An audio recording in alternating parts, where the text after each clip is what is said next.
बैंगलोर में पंजाब किंग्स 11 और आरसीबी बैंगलोर के बीच में आईपीएल का फाइनल खेला गया।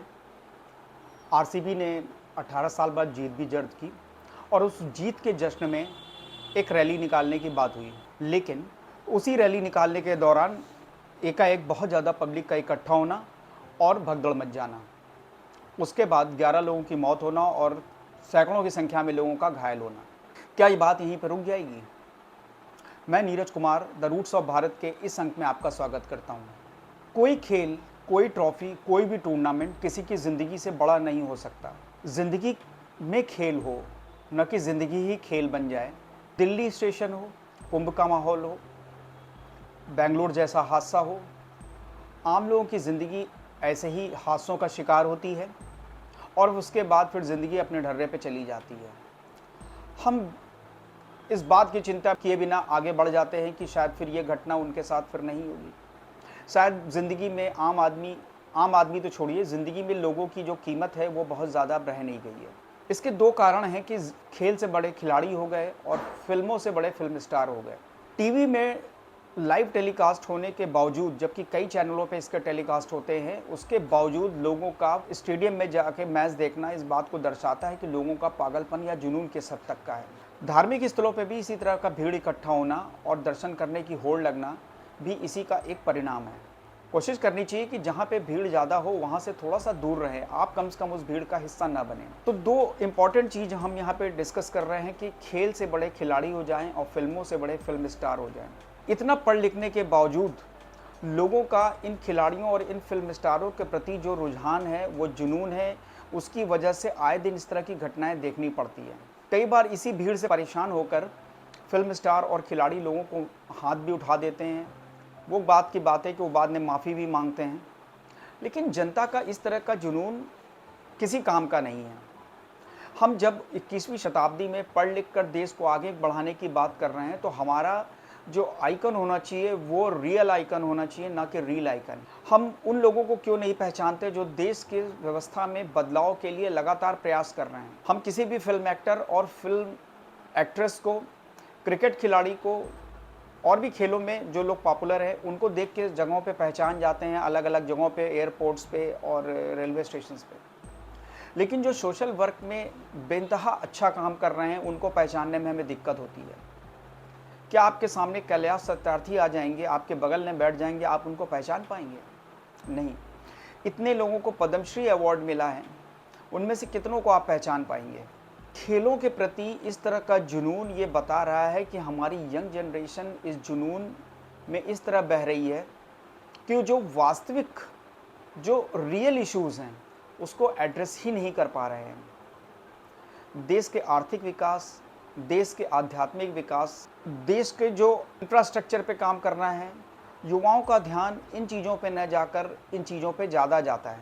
तो ये हमारे युवाओं को सामाजिक, आर्थिक और आध्यात्मिक चीज़ों पर फोकस करना चाहिए, जिससे कि देश का डेवलपमेंट बहुत तेज़ी से हो। खेल ज़रूरी है शारीरिक विकास के लिए, बौद्धिक विकास के लिए, लेकिन खेल ही जीवन है, ये सिर्फ इतना सत्य नहीं है। इसके अलावा जीवन में और भी बहुत सारे सत्य हैं जिसको देखना युवाओं की आवश्यकता है इस वक्त। इस तरह की घटनाएं कोई पहली बार नहीं हो रही। ऐसा ब्रिटेन में भी हो चुका है कि फुटबॉल मैच के दौरान बहुत ज़्यादा संख्या में भीड़ बढ़ जाना और उसके बाद भगदड़ मचना और लोगों का मरना। तो हम मानव जीवन का मूल्यांकन कब करेंगे?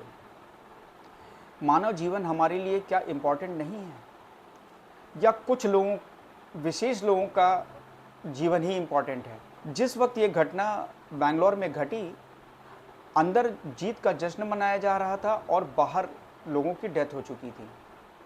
ऐसे में इस तरह का जश्न मनाना भी एक इनसेंसिबल, इनसेंसिटिव स्टेप है। आरसीबी ने जीत के बाद भी ऐसा कोई बयान नहीं दिया जिससे कि ये लगे कि उन्होंने अपनी सेंसिबिलिटी शो की कि जो बाहर लोगों की डेथ हुई उसके लिए वे दुखित हैं या उनके प्रति उनकी संवेदना है।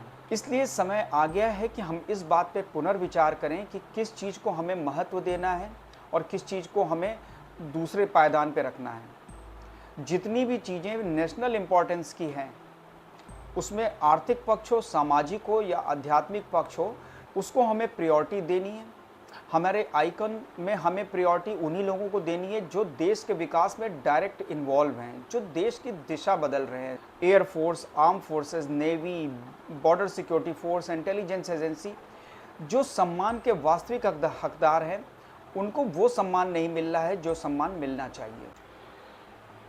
खिलाड़ियों का सम्मान करें, फिल्म स्टारों का भी सम्मान करें, लेकिन ये सम्मान उनसे बढ़कर नहीं होना चाहिए जो देश के विकास में सीधा योगदान देते हैं, वो भी सामाजिक क्षेत्र में, आर्थिक क्षेत्र में।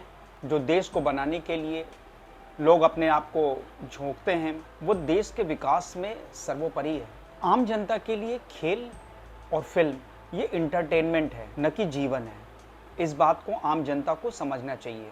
इसलिए खिलाड़ी के लिए खेल उसके जीवन का हिस्सा हो सकता है, फिल्म स्टार्स, फिल्म एक्ट्रेस के लिए फिल्म उसके जीवन का हिस्सा हो सकता है, लेकिन आम जनता के लिए वो जीवन का हिस्सा नहीं है, वो मात्र और मात्र इंटरटेनमेंट का साधन है। तो कृपया इस बात को भी अपने दिमाग में सभी लोग रखें। मैं इस बात पे जोर देता हूँ कि आप जितना हो सके अपने बच्चों को इन रियल हीरोज़ के बारे में ज़्यादा से ज़्यादा बताएं, जिससे कि उस बच्चे के अंदर देश के प्रति ज़्यादा लगाव हो, न कि खेल के प्रति उतना ज़्यादा लगाव हो।